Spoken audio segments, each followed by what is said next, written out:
ये जो मस्जिदों के ऊपर तिरपाल लगाया गया, बुर्का पहनाया गया, इसको लेकर लगभग कई राज्यों में चर्चा हो रही है। बीजेपी के विरोधी जो है वो घेर रहे हैं। लेकिन एक सवाल सबसे है कि अगर तिरपाल लगाया जा रहा था, चलिए मान लिए कि बीजेपी की तरफ से लगाया जा रहा था, मान लेते हैं, वैसा है नहीं, तो बड़ा दिल करके जो मौलाना है वो इस बात को क्यों नहीं कहे कि नहीं, तिरपाल लगाने की जरूरत नहीं है।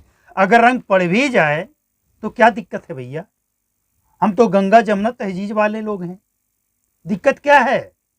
हम रंग का कारोबार करेंगे और रंग पड़ जाए तो हमारे धर्म खतरे में आ जाएगा, ये कैसी मानसिकता है।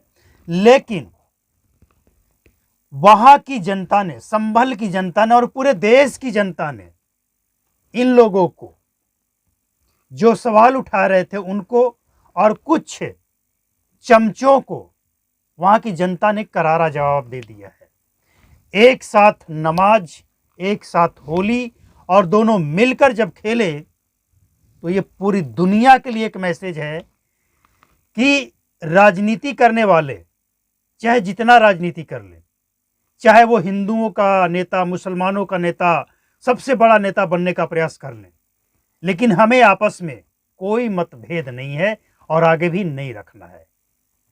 जहां तक सवाल है तिरपाल लगाने का, तो चलिए मान लिए हम अगर कहते हैं कि बामन जुम्मा साल में आता है, होली एक बार आता है, तो थोड़ा सा कंप्रोमाइज कर लीजिए। तो मुसलमानों को तो आगे बढ़कर कहना चाहिए ना कि बात तो सही है, इससे कोई इनकार नहीं कर सकता है कि होली एक बार आता है और जुम्मा बामन आता है। तो मुसलमानों को तो आगे बढ़कर कहना चाहिए था कि हम नमाज भी पढ़ेंगे और होली भी खेलेंगे, क्या दिक्कत है। हम रंग का कारोबार करते हैं, हिंदुओं के कई मंदिरों में जो पोशाक बनते हैं, तरह तरह के फूल मालाएं बनते हैं, उसका कारोबार हम करते हैं, उसमें हमें दिक्कत नहीं है, उसमें हमारा धर्म खतरे में नहीं आता है।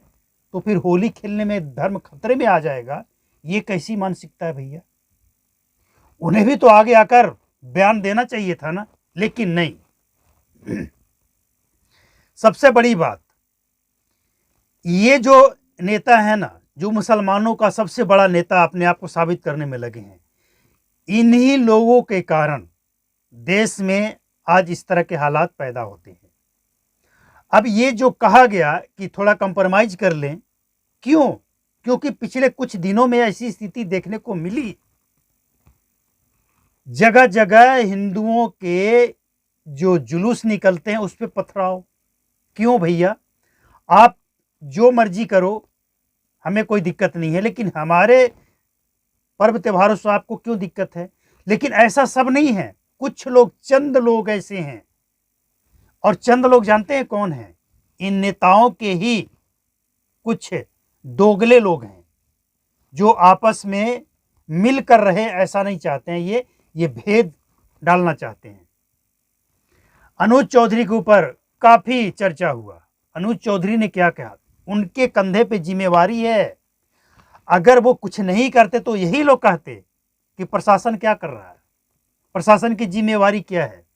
तो उन्होंने क्या गलत कहा भैया, क्या गलत है इसमें। अब इसमें मौलानाओं को आगे आकर बताना चाहिए था कि नहीं, आपका बिल्कुल कहना सही है, हम आपके साथ हैं, तो कितना मजा आता। लेकिन नहीं, एक तरफ इनका दिखता है, दूसरे तरफ नहीं दिखता है। तो ये एक आंख से जो अंधे लोग हैं ना, इनको सोचना पड़ेगा और इस राजनीति, इस टाइप की राजनीति को बंद करना पड़ेगा।